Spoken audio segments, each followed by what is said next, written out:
Hello guys, आप देख रहे हैं वाईजी लॉ और मैं हूं वाईजी और आज हम पढ़ेंगे Mortgage, mortgage, mortgage, mortgage, Mortgage. mortgage. तेरी भगचोड़ी हो गई हो, तू अब टीपीए पढ़ा दे। Okay okay.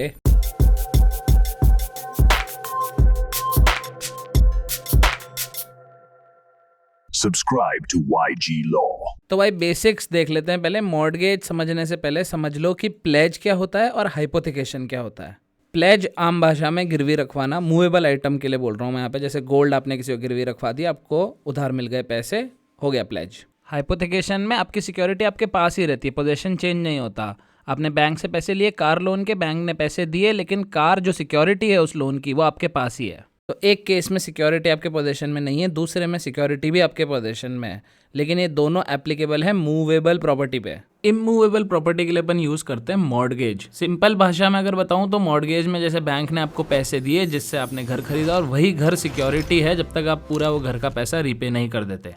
58A में मॉर्गेज डिफाइंड है, तो इसको देखो अपन सिंपल समझ लेते हैं। बहुत सारे इसमें टर्म्स दिए हुए हैं, सारे टर्म एक एग्जांपल से समझ में आ जाएंगे। ये पर्सन ए है, ये पर्सन बी है, ये बंदा अपना मॉर्गेजर है, इसके पास इमूवेबल प्रॉपर्टी है, ठीक है, और ये बंदा मॉर्गेजी है, ये इसको कुछ दे रहा है। क्या दे रहा है ये या तो पैसे वगैरह दे रहा है, लोन वगैरह कुछ दे रहा है, ठीक है, या फिर कोई ऑलरेडी लोन इसने ले रखा है, उसकी सिक्योरिटी अभी जमा करा रहा है। तो ऑलरेडी पैसा वगैरह कुछ ले रखा हो, लोन ले रखा हो, या अभी पैसा चाहिए हो, दोनों केस में मॉर्गेज हो सकता है। तो यहाँ पे मान लेते हैं अपन, ये इसको कितने रुपए दे रहा है, ये इसको 10 लाख रुपए दे रहा है, और उसके बदले ये इस घर में एक ट्रांसफर कर दे रहा है इंटरेस्ट, ठीक है। पूरा घर नहीं ट्रांसफर कर रहा, ओनरशिप नहीं कर रहा, पोजेशन नहीं लिखा, यहाँ पे इंटरेस्ट लिखा है। तो ये एक इंटरेस्ट इसको ट्रांसफर कर देगा इस 10 लाख के बदले, ताकि इसको सिक्योरिटी मिल जाए कि भाई ये 10 लाख रुपए मेरे चुका देगा। अगर इसने नहीं चुका है, जैसा इसने प्रॉमिस किया कि भाई मैं 4 महीने बाद चुका दूंगा, 4 महीने बाद अगर इसने नहीं चुका है तो ये अपने 10 लाख रुपए इसकी प्रॉपर्टी में से अपना इंटरेस्ट एक्सरसाइज करके निकाल सकता है। तो ये प्रोसेस होता है मॉर्गेज। वही हाइपोथिकेशन वाला प्रोसेस या प्लेज वाला प्रोसेस, दोनों प्रोसेस मान लो, लेकिन इमूवेबल प्रॉपर्टी में। और पोजेशन का भी अपने को नहीं पता कि इंटरेस्ट में पोजेशन जाता है, ओनरशिप जाती है, क्या जाता है। अपने को भी पता है मॉर्गेज का पूरा प्रोसेस क्या होता है, जिसमें आप इंटरेस्ट ट्रांसफर करते हो अपनी इमूवेबल प्रॉपर्टी में, ताकि सामने वाली पार्टी का ये सब सिक्योर हो सके। ये सब है, मैं एक चीज भूल गया था, डेट फ्यूचर का हो सकता है, अभी प्रेजेंट डेट हो सकता है। मतलब बेसिकली लोन जो पैसों का होता है, ये है परफॉर्मेंस ऑफ एन एंगेजमेंट जिससे पिक्यूनरी लायबिलिटी आए। इधर क्या है, मॉर्गेजर है लेकिन उसने पैसे नहीं लिए, उसने कोई जिम्मेदारी ली है। मान लो इसने जिम्मेदारी ली कि मैं मॉल कंस्ट्रक्ट कर दूंगा और 12 महीने में कर दूंगा, अगर नहीं करा तो 20 लाख की पेनल्टी लगा देना मेरे पे। तो उस पेनल्टी की सिक्योरिटी एज मॉर्गेज पहले ही उसने अपना घर दे दिया कि मेरे घर से निकाल लेना 20 लाख, मैं नहीं दूं तो, अगर मैं डिले करता हूं तो। कोई परफॉर्मेंस करनी है इस आदमी को, क्या करना है, मॉल बनाना है, 12 महीने में बनाना है, 12 महीने में नहीं बना तो इसकी पिक्यूनरी लायबिलिटी है 20 लाख की, जिसके लिए ये सिक्योरिटी अपना घर मॉर्गेज कर रहा है, ठीक है। तो पैसे भी ले सकते हो और ये परफॉर्मेंस भी हो सकती है। मॉर्गेज हो गया, मॉर्गेजर हो गया, मॉर्गेजी हो गया, मॉर्गेज मनी जो ये पैसे दे रहा है प्लस इंटरेस्ट, और मॉर्गेज डीड जो इनके बीच में कॉन्ट्रैक्ट हो रहा है, जो भी ये लिखते हैं कि भाई ये टर्म्स है कॉन्ट्रैक्ट की। अब ये जो कॉन्ट्रैक्ट है, वर्ड सुन रहे हो, कॉन्ट्रैक्ट में अपने को क्या पता है कि कॉन्ट्रैक्ट में माइनर पार्टी नहीं हो सकती। तो मथई वर्सेस जोसेफ मेरी में बताया कि भाई मॉर्गेजर या मॉर्गेजी माइनर नहीं हो सकता अनलेस उसका कोई गार्जियन अपॉइंटेड है उसके बिहाफ पे। मॉर्गेज में मॉर्गेजर की भी राइट्स एंड लायबिलिटीज होती हैं, मॉर्गेजी की भी राइट्स एंड लायबिलिटीज होती हैं, तो एक माइनर उसको फुलफिल नहीं कर सकता, और कॉन्ट्रैक्ट में वैसे भी माइनर पार्टी नहीं हो सकता। तो ये सारे टर्म क्लियर है, मॉर्गेज क्लियर है। अब अपन आते हैं मेन मुद्दे पे, ये इंटरेस्ट क्या होता है। ये इंटरेस्ट का जो वर्ड का यूज है वो समझने से पहले अपन एक डॉक्ट्रिन समझते हैं, वो है doctrine of redemption. Direct relation है इसका इंटरेस्ट से। जो राइट ऑफ रिडेम्पशन है, मॉर्गेजर का राइट होता है, ये बेस्ड है एक प्रिंसिपल में कि भाई once a mortgage always a mortgage. जिसका मतलब ये है कि जो मॉर्गेज में रिलेशनशिप होगा दोनों पार्टीज का, वो हमेशा क्रेडिटर डेटर का होगा। ये प्रिंसिपल इसलिए बना क्योंकि जब अपन मॉर्गेज की बात करते हैं ना, तो जो अपना मॉर्गेजर होता है, जो अपनी प्रॉपर्टी दे रहा है, ये वाला बंदा जिसके पास प्रॉपर्टी है, ठीक है, ये इससे पैसे ले रहा है। अब ये इससे पैसे ले रहा है तो ऑब्वियसली इसकी सिचुएशन मोस्ट केसेस में खराब होगी, इसकी पोजीशन डोमिनेंट होगी। तो ये इस मॉर्गेज को कन्वर्ट करके प्रॉपर्टी हड़पने के लिए इसको सेल में नहीं कन्वर्ट करवा ले, इसलिए ये राइट ऑफ रिडेम्पशन इतना इंपॉर्टेंट है मॉर्गेज में। मॉर्गेजर के पास हमेशा राइट टू रिडीम होगा कि उसकी प्रॉपर्टी का पोजीशन, उसके डॉक्यूमेंट्स, मॉर्गेज डीड वगैरह सब कुछ उसको लौटाई जाए। कब लौटाई जाए? जब जो पैसे उसने लिए हैं वो ड्यू हो जाएं, जब मॉर्गेज की टर्म ड्यू हो जाए और वो अपना पेमेंट टाइम पे कर चुका हो। जैसे इधर मान लो इसने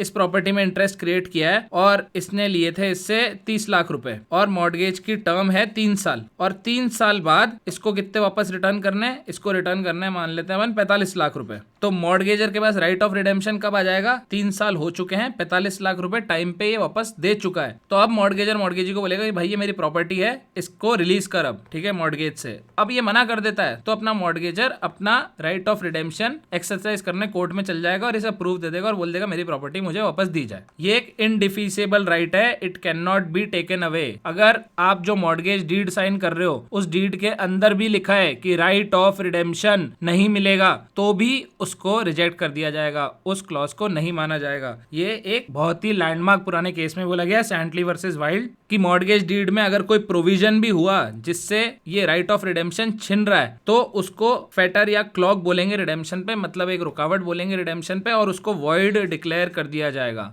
तो राइट ऑफ रिडेम्पशन सबसे इंपॉर्टेंट चीज है जो मॉर्गेज को हमेशा मॉर्गेज बना के रखता है और प्रोटेक्ट करता है। तो चाहे जो भी ट्रांसफर हो जाए प्रॉपर्टी के रिलेटेड में, कोई सा भी इंटरेस्ट ट्रांसफर हो जाए, लेकिन एक बहुत ही strong right to redemption available है, वो इंटरेस्ट कभी ट्रांसफर नहीं होगा। अब क्या इंटरेस्ट ट्रांसफर होगा उसके बेसिस पे डिसाइड होता है किस तरह का मॉर्गेज है।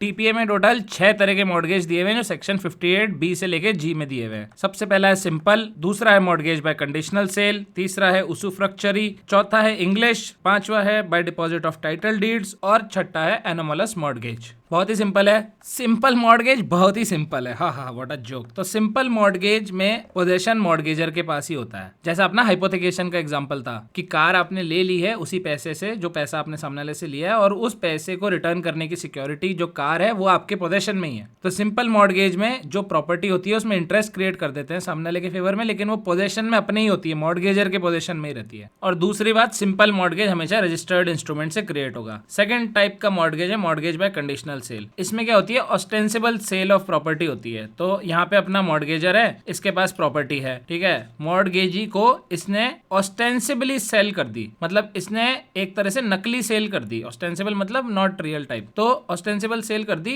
और इससे पैसे ले लिए, टर्म सेट हो गई मॉर्गेज का, मान लो 3 साल हो गई। अब इनके मॉर्गेज में सिस्टम ऐसा रहेगा मॉर्गेज बाय कंडीशनल सेल में कि अगर इसने पैसे रिटर्न कर दिए 3 साल के अंदर अंदर इसने कर दिए, तो ये जो सेल होगी ऑस्टेंसिबल सेल जो हुई है इसको अपन वॉइड मान लेंगे, ये सेल ऐसे हो जाएगा कभी थी ही नहीं। लेकिन अगर ये पैसे नहीं कर पाया और प्रॉपर्टी रिडीम नहीं कर पाया और ये बंदा जाके कोर्ट से ऑर्डर ले आया, कोर्ट से ऑर्डर लाना जरूरी है, मैंने बताया राइट ऑफ रिडेम्पशन है, यहाँ पे सेल हुई है लेकिन नहीं हुई है क्योंकि मॉर्गेज हमेशा राइट ऑफ रिडेम्पशन से प्रोटेक्टेड रहेगा। टर्म खत्म होने के बाद राइट ऑफ रिडेम्पशन मिलेगा सामने वाले को, वो एक्सरसाइज नहीं कर पाता नॉन पेमेंट है किसी की वजह से, तो सामने वाला बंदा मतलब मॉर्गेजी कोर्ट जाके ऑर्डर लाएगा कि भाई मैं प्रॉपर्टी ले रहा हूं अब, और फिर कोर्ट ऑर्डर देगा तभी वो प्रॉपर्टी ले सकता है। कोर्ट का इन्वॉल्वमेंट बहुत जरूरी है क्योंकि राइट ऑफ रिडेम्पशन बहुत इंपॉर्टेंट है, उसको इग्नोर नहीं कर सकते, उसका प्रोटेक्शन हमेशा रहेगा मॉर्गेज बाय कंडीशनल सेल में भी। इसलिए मैंने राइट ऑफ रिडेम्पशन पहले पढ़ाया था क्योंकि अभी आगे के भी आप पढ़ोगे ना, अभी देखो समझ जाओगे तुम। तो मॉर्गेज बाय कंडीशनल सेल में भी ऑस्टेंसिबल सेल होती है, अगर पैसे चुका दिए तो बहुत अच्छी बात है, सेल वॉइड हो जाती है, नहीं चुकाए तो वो सेल वैलिड हो जाती है।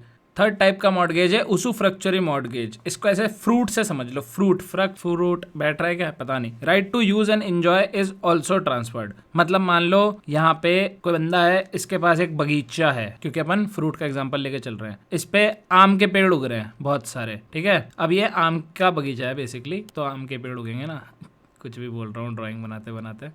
तो ये बगीचा है, इस पे आम के पेड़ उग रहे हैं।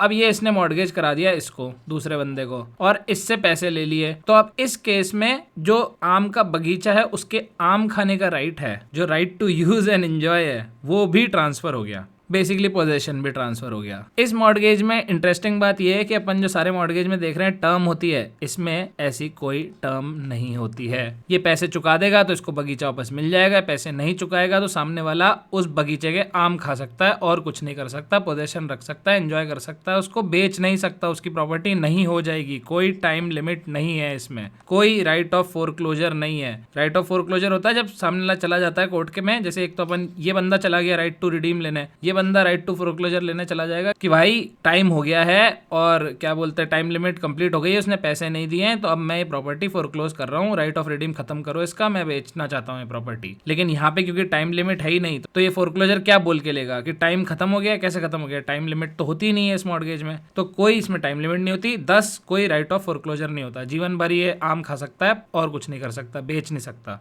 उसके बाद नेक्स्ट है इंग्लिश मॉर्गेज। इंग्लिश मॉर्गेज का मुझे तो कोई सेंस नहीं लगता, बताता हूँ क्यों। क्योंकि इसकी डेफिनेशन है mortgagor absolutely transfers the property to mortgagee. अगर एब्सोल्युटली ट्रांसफर मॉर्गेज में होती तो राइट ऑफ रिडेम्पशन का क्या करते हम, अचार डालते। एब्सोल्युटली ट्रांसफर होती नहीं, इसकी ऑफिशियल डेफिनेशन यही है, पढ़ना यही है, एग्जाम में ये लिख के आना है, लेकिन है नहीं है। तो इसमें होता ऐसा है कि एब्सोल्युटली ट्रांसफर हो गई है प्रॉपर्टी मॉर्गेजर से मॉर्गेजी को, एब्सोल्युटली ट्रांसफर हो गई है, और अगर इसने वापस पे बैक कर दिया तो ये वापस रिट्रांसफर कर देगा। लेकिन राम किंकर वर्सेस सत्यचरण के केस में बोला था the word absolutely is only a matter of form and not of substance. क्योंकि भले ही एब्सोल्युटली ट्रांसफर हो गई, सब कुछ हो गया, डेफिनेशन में भी है, इंग्लिश मॉर्गेज है, लेकिन जब तक ये बंदा डिक्री नहीं ले आएगा कोर्ट से कि भाई ये मॉर्गेज खत्म करो, मेरे को बेचने दो प्रॉपर्टी, तब तक ये बेच नहीं सकता। तो एब्सोल्यूट राइट तो इसका क्रिएट नहीं होगा, क्योंकि राइट ऑफ रिडेम्पशन हमेशा रहेगा। राइट ऑफ रिडेम्पशन पढ़ने से पहले सारे मॉर्गेज पढ़ते ना, तो यहाँ कंफ्यूज होते पक्का। इंग्लिश मॉर्गेज में भी कंफ्यूज होते हैं और कंडीशनल सेल वाले में भी कंफ्यूज होते हैं कि सेल कैसे हो गई।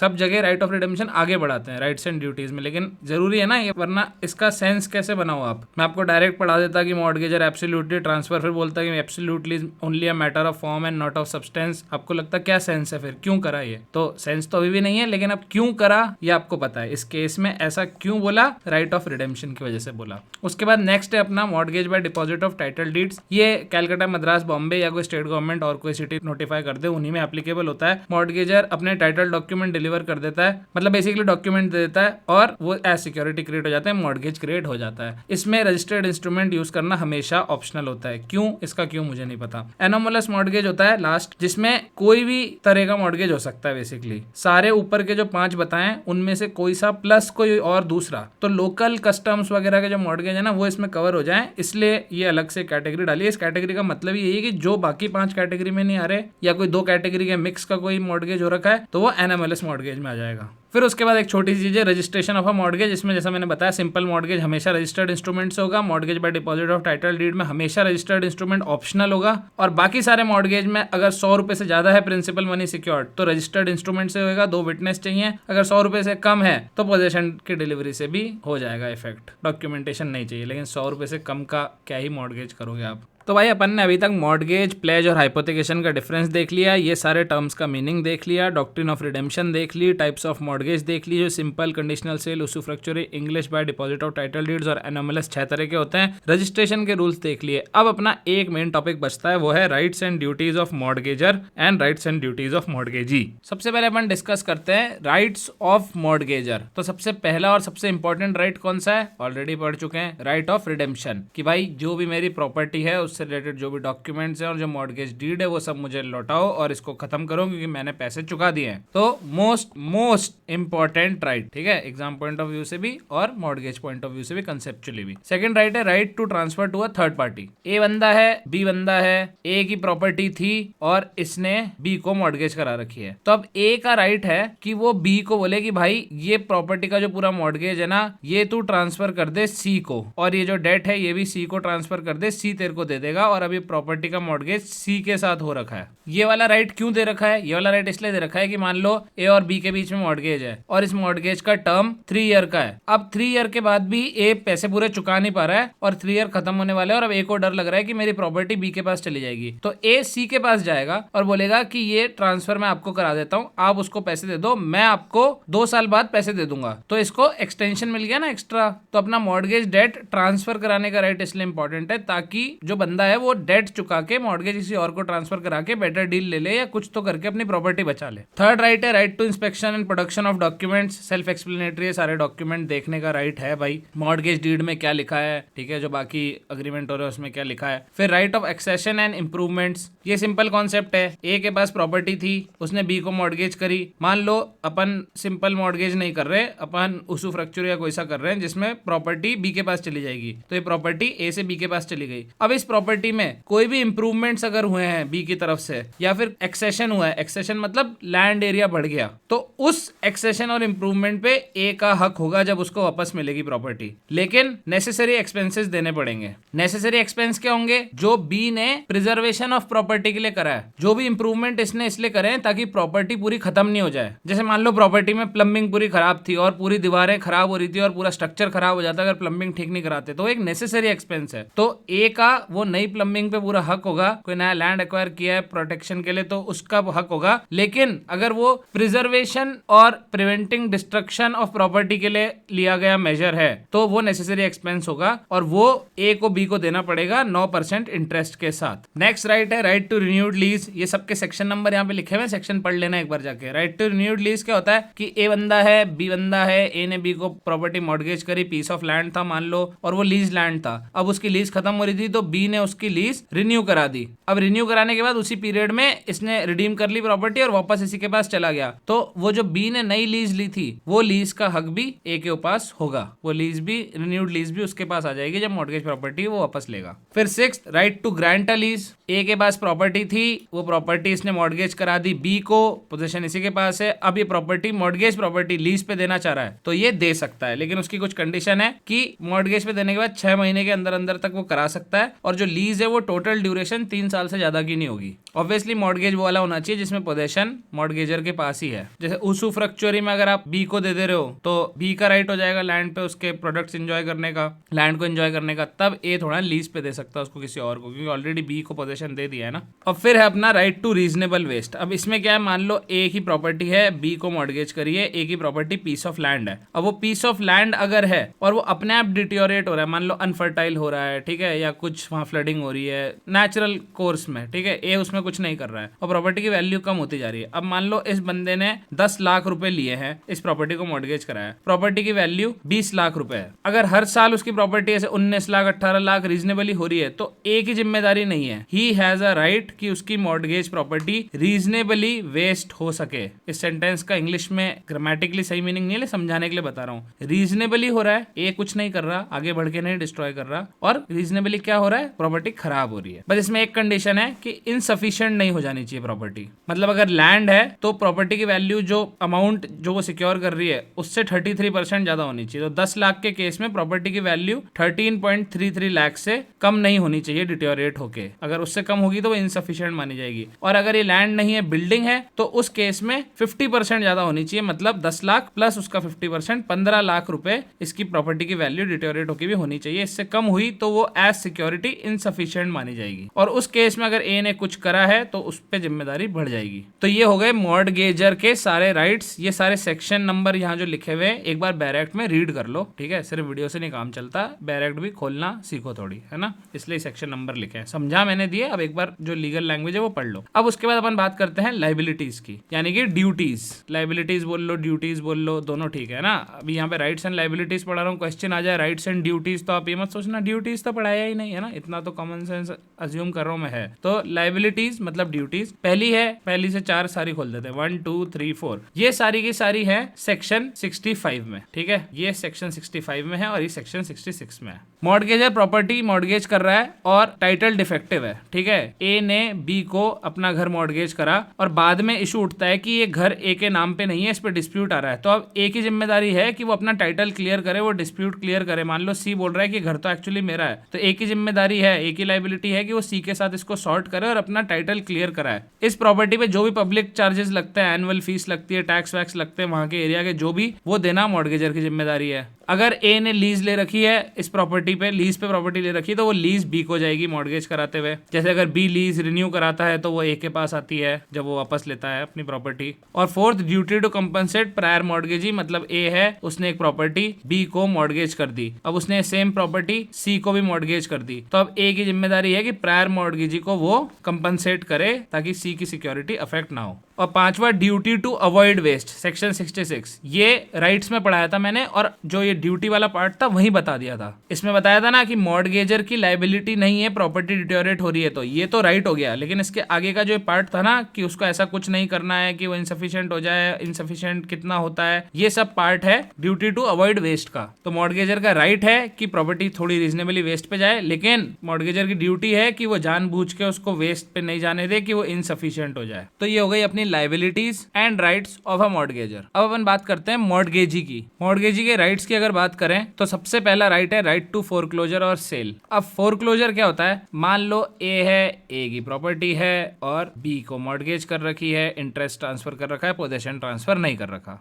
3 साल का ड्यूरेशन था मॉर्टगेज का, 3 साल बीत गए, ए पैसे नहीं चुका पाया। अब बी क्या करेगा, अब बी जाएगा कोर्ट जाके वो कोर्ट से डिक्री लेगा कि भाई ए की प्रॉपर्टी मॉर्टगेज्ड है, ये नहीं चुका पाया, ये लो सारा एविडेंस, मेरे को डिक्री दो कि मैं प्रॉपर्टी की पोजीशन ले सकूं। तो कोर्ट बोलेगा हाँ भाई सही बात है, और बी प्रॉपर्टी का पोजीशन ले लेगा। इस पूरे टाइम में 3 साल के बाद जब तक बी कोर्ट में जाके ये सब करता है और पोजीशन लेता है, ए के पास ऑप्शन है कि वो कोर्ट में जाके अपना रिडेम्पशन करा ले, या तो पैसे देके या कुछ भी करके, कि भाई कोर्ट में जाए बोले नहीं नहीं नहीं मेरी प्रॉपर्टी मेरे से मत लो, मैं करता हूँ, पैसे देता हूँ, कुछ करवा ले। तो ये राइट ऑफ रिडेम्पशन होता है। लेकिन जैसे ही फोरक्लोज कराया बी ने, तो फोरक्लोज कराते ही ए का राइट ऑफ रिडेम्पशन चला जाता है। तो बेसिकली जो मॉर्टगेज का टर्म होता है, समझ जाओ टर्म लिखा है, ठीक है, ये मॉर्टगेज का टर्म है। अब ये टर्म जहां पे एंड होता है वहां से राइट ऑफ रिडेम्पशन चालू होता है। मॉर्टगेज टर्म खत्म होने के बाद मॉर्टगेजर रिडीम करा सकता है अगर वो चाहे तो, लेकिन यहीं से ही राइट ऑफ फोरक्लोजर भी चालू होता है। मॉर्टगेजी अगर पैसे नहीं दिए तो फोरक्लोज करा सकता है, प्रॉपर्टी पोजेशन ले सकता है, फिर बाद में बेचे कुछ भी करे। ये एक एब्सोल्यूट राइट नहीं होता, इसको कॉन्ट्रैक्ट से आप एक्सक्लूड कर सकते हो। ए और बी जब मॉर्टगेज का कॉन्ट्रैक्ट कर रहे हैं, डीड बना रहे हैं, तो उसमें लिख सकते हैं कि राइट ऑफ फोरक्लोजर नहीं होगा, राइट ऑफ रिडेम्पशन नहीं होगा, ये नहीं लिख सकते, वो वॉइड हो जाएगा, वो अलाउड नहीं है। लेकिन राइट ऑफ फोरक्लोजर नहीं होगा ये लिख सकते हैं, ये एब्सोल्यूट राइट नहीं है, कॉन्ट्रैक्ट से आप एक्सक्लूड कर सकते हो। और जैसा कि मैंने अभी समझाई दिया है यहाँ पे, राइट ऑफ रिडेम्पशन और राइट ऑफ फोरक्लोजर जब टर्म खत्म हो जाती है वहां से चालू होते हैं और को एक्सटेंसिव है। मॉर्टगेजी कोर्ट में जाके फोरक्लोजर का डिक्री पास कराने का बोल सकता है अगर मॉर्टगेज मनी ड्यू है और ड्यू अमाउंट मॉर्टगेजर ने नहीं दिया है टाइम पे, या फिर अगर कोई डिक्री रिडेम्पशन की पास नहीं करी है कोर्ट ने। अगर ये दोनों कंडीशन फुलफिल होती हैं तो वो फोरक्लोज करा सकता है जाके। और जैसे ही फोरक्लोजर की डिक्री मिल जाएगी वैसे ही मॉर्टगेजर डिबार हो जाएगा। जैसे ही बी ने कोर्ट से ये फोरक्लोजर की डिक्री ले ली और इसका पोजेशन ले लिया अपने पास, उसके बाद राइट ऑफ रिडेम्पशन खत्म हो जाएगा हमेशा के लिए, क्योंकि गई अब प्रॉपर्टी। तो पहला राइट तो ये होता है। दूसरा राइट होता है right to sue for mortgage money. ये तो सिंपल है, ए ने मॉर्टगेज कराया बी को ए ने पैसे नहीं दिए, तो वो फोरक्लोज कराने की जगह कोर्ट में जाके बोल रहा है कि मेरे को मेरे पैसे दिलाओ। सिंपल राइट है। थर्ड है राइट टू सेल। तो राइट टू सेल बिना कोर्ट के इंटरवेंशन के होता नहीं है कभी, राइट ऑफ रिडेम्पशन होता ही होता है, बस इसमें एक्सेप्शन दिया हुआ है, और वो भी बहुत थोड़ा सा ही, बहुत ही मतलब कवरेज बहुत नैरो है इसका, है ना, ज्यादा वाइड नहीं है ये। इसमें मैं बताऊं तो देखो एक क्लियर कर देता हूं, सिर्फ इंग्लिश मॉर्टगेज में लगेगा। और मॉर्टगेजी और मॉर्टगेजर दोनों इंग्लिश मॉर्टगेज में हिंदू, मुस्लिम या बुद्धिस्ट नहीं होने चाहिए, मतलब 95% भारत तो वैसे ही इनएलिजिबल हो गया। या फिर जब मॉर्टगेजी गवर्नमेंट है, मतलब ए ने जो अपनी प्रॉपर्टी मॉर्टगेज कराई है वो गवर्नमेंट को कराई है, गवर्नमेंट इज द मॉर्टगेजी, तो इस केस में लगता है। फिर कोई स्पेसिफिक लोकेशन है वहां पे मॉर्टगेज होगा तो वहां लग जाएगा। 3 महीने का नोटिस देना पड़ेगा प्रॉपर्टी सेल करने से पहले, तो इंग्लिश में ही लगेगा, गवर्नमेंट मॉर्टगेज है तो ही लगेगा, और बहुत स्पेसिफिक लोकेशंस पे लगेगा, हर जगह नहीं लगता। तो मोस्टली हर जगह राइट ऑफ रिडेम्पशन होता है, लेकिन अगर इधर कहीं फॉल करता है मॉर्टगेज तो राइट टू सेल हो सकता है बिना कोर्ट के इंटरवेंशन के। फिर जब प्रॉपर्टी सेल करता है वो भले फोरक्लोजर के बात करे, भले 3 में करे मॉर्टगेजी, तो वो एक रिसीवर अपॉइंट कर सकता है। ये एक इम्पार्शियल पार्टी होती है, कोर्ट अपॉइंट करता है, ये कस्टडी लेता है और मैनेज करता है डिस्प्यूटेड प्रॉपर्टी की। तो मान लो प्रॉपर्टी लेके बेचनी है तो वो रिसीवर सब हैंडल करेगा, उसको ले जाना, बेचना, उससे प्रोसीड्स आएंगे, उनको डिस्ट्रीब्यूट करना मॉर्टगेज के डेट में, और उस सब में वो रिसीवर करेगा। तो वो राइट रहता है रिसीवर अपॉइंट करवाने का मॉर्टगेजी का। रिसीवर एक्चुअली होता मॉर्टगेजर का आदमी है टेक्निकली, लेकिन मॉर्टगेजी को करवाना है ना फटाक से बेचना वेचना, तो वो अपॉइंट कर सकता है रिसीवर को। फिर अपन ने मॉर्टगेजर में देखा था right to accession and improvements. अब राइट टू एक्सेशन मतलब लैंड एरिया बढ़ गया, तो अपन ने देखा था कि ए की प्रॉपर्टी मॉर्टगेज्ड है और उसका लैंड एरिया बढ़ गया और वो बी के पास है, और इस केस में अपना पोजेशन भी इसी के पास है, तभी एप्लीकेबल होगा। तो पोजेशन भी बी के पास ही है और प्रॉपर्टी का लैंड एरिया बढ़ गया है। तो जब ये प्रॉपर्टी वापस ए को देगा तो एज मॉर्गेजर ए का उस असेंशन पे भी हक होगा पूरा। तो इधर ये मॉर्गेजी के पॉइंट ऑफ व्यू से बता रहा है कि भाई मॉर्गेजी के पास प्रॉपर्टी है, एक्सेशन हो गया है, एक्सेशन हो गया है, तो जब तक इसकी मॉर्गेज चल रही है तब तक उस एक्सेशन पे भी इसका हक होगा, वो भी उसकी सिक्योरिटी का पार्ट ही होगा पूरा का पूरा। ऐसा नहीं है कि जो एक्स्ट्रा आ गया है वो ए को वापस कर दो। अगर मॉर्गेज प्रॉपर्टी लीज है, ए ने लीज पे कोई प्रॉपर्टी ले रखी है और वो मॉर्गेज करा रखी है, तो वही सेम लॉजिक असेशन वाला लीज में भी लगेगा। अगर उसने लीज रिन्यू कराई तो बी को सिक्योरिटी में अपने वो लीज भी मिलेगी। और फिर last, right to spend money. अब ये कौन से मनी की बात हो रही है? अगर ए ने बी को कोई प्रॉपर्टी मॉर्गेज करा रखी है, बी के पास वो प्रॉपर्टी पड़ी है और उसमें वो ये सब कराता है कुछ, ठीक है, इनमें से कोई सी भी चीज कराता है, तो उसका जो अमाउंट है वो 9% इंटरेस्ट, जो डिफॉल्ट रेट है 9% है, कोर्ट ऊपर नीचे भी डिसाइड कर सकता है, उसके साथ उसको वो अमाउंट मिलेगा। उसने ऐसा कोई खर्चा करा है जो प्रॉपर्टी के प्रिजर्वेशन के लिए जरूरी था, अगर वो नहीं करता तो डिस्ट्रक्शन हो जाता, फोरफीचर हो जाता है, सेल हो जाती प्रॉपर्टी। उसने कोई और कोर्ट कचहरी खर्चा करा है जो मॉर्गेजर के टाइटल के फेवर में किया है, मतलब टाइटल को बचाने के लिए करा है, कोई डिस्प्यूट चल रहा हो उधर उसने पैसे लगाए हों, जो पैसे उसने अपने खुद के टाइटल में लगाए हैं, मतलब जो उसने केस वेस लड़े हैं मॉर्गेजर के अगेंस्ट। अगर कोई लीज थी प्रॉपर्टी की तो उसने जो लीज कराई है एक्स्ट्रा, उसके पैसे उसको मिलने हैं। और अगर प्रॉपर्टी इंश्योरेबल नेचर की है, उसका इंश्योरेंस हो सकता है और उसने इंश्योरेंस कराया है तो उसके पैसे उसको मिलने हैं। तो ये सारे के सारे खर्चे 9% इंटरेस्ट के साथ मॉर्गेजी को मिलेंगे। और सॉरी, लास्ट नहीं था, एक और है 8, right to proceeds of revenue sale और कंपनसेशन ऑन एक्विजिशन। अब मान लो ए ने बी को कोई प्रॉपर्टी मॉर्गेज कर रखी है, अब ये प्रॉपर्टी गवर्नमेंट अक्वायर कर लेती है, ठीक है, अक्वायर्ड बाय गवर्नमेंट। अब इस मॉर्गेजी की क्या गलती भाई, इसने तो पैसे ए को दे दिए, प्रॉपर्टी मॉर्गेज हुई थी, वो अक्वायर कर ली, गवर्नमेंट ने इसकी सिक्योरिटी चली गई। तो ऐसे एक्विजिशन के केस में या फिर गवर्नमेंट ऐसे सेल वेल कर दे प्रॉपर्टी की,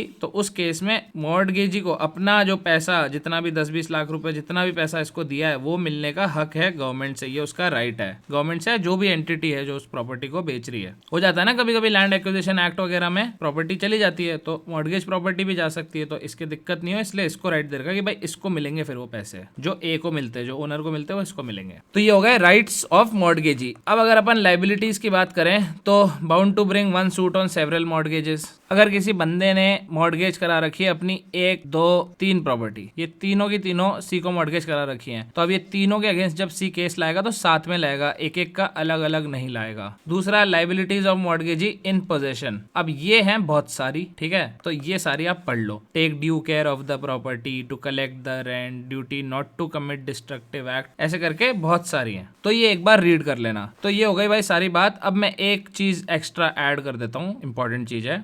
मॉर्गेजर के राइट्स में 63, 63A, 64 और 65A ये सारे ऑप्शनल हैं, ठीक है, ओ लिख लो इनके आगे। ऑप्शनल मतलब ये राइट्स हैं, लेकिन अगर कॉन्ट्रैक्ट जो मॉर्गेज डीड हुई है उस मॉर्गेज डीड में इनको एक्सक्लूड कर दिया है कि भाई नहीं ये नहीं होंगे, तो फिर वो नहीं होंगे। जैसे राइट ऑफ रिडम्पशन को तो आप एक्सक्लूड नहीं कर सकते ना, इनको कर सकते हो। और ऐसे मॉर्गेजी के राइट्स एंड ड्यूटीज में आप 67 को एक्सक्लूड कर सकते हो, 67A को भी एक्सक्लूड कर सकते हो, और उसके अलावा 70, 71, 72 इनको एक्सक्लूड कर सकते हो वाया कॉन्ट्रैक्ट। तो गाइस यहाँ पे होता है हमारा मॉर्गेज कंप्लीट। अपन ने सब कुछ पढ़ लिया, ऑलमोस्ट मॉर्गेज अपन ने पूरा का पूरा कंप्लीट कर लिया एक वीडियो में। इससे जल्दी मेरे को नहीं लगता किसी ने पढ़ाया होगा, और आई होप आपको समझ में आया होगा। एक चीज मैं आपको बता दूं, टीपीए में मॉर्गेज बहुत डिटेल में, जो मेरा कोर्स है उसके अंदर मॉर्गेज के 3 वीडियो हैं शायद, और वो तीनों मिला के 2.5 से 3 घंटे के हैं। इतना ये डिटेल टॉपिक है। लेकिन यूट्यूब पे आप एग्जाम के लिए, कॉलेज एग्जाम्स के लिए पढ़ते हो, इतना इंपॉर्टेंट नहीं है। लेकिन अगर कॉम्पिटेटिव एग्जाम के लिए पढ़ रहे हो, डेप्थ में पढ़ना है, तो आप वो कोर्स चेकआउट कर सकते हो। बाकी मेरी टीपीए की फ्री जो प्लेलिस्ट है वो इधर आ जाएगी। डिस्क्रिप्शन में मेरे ऐप वगैरह सबके लिंक्स आ जाएंगे, डिस्क्रिप्शन चेक कर लेना, सब्सक्राइब कर लेना, लाइक मार देना, कमेंट मार देना please. Thank you very much, bye bye, tata, take care.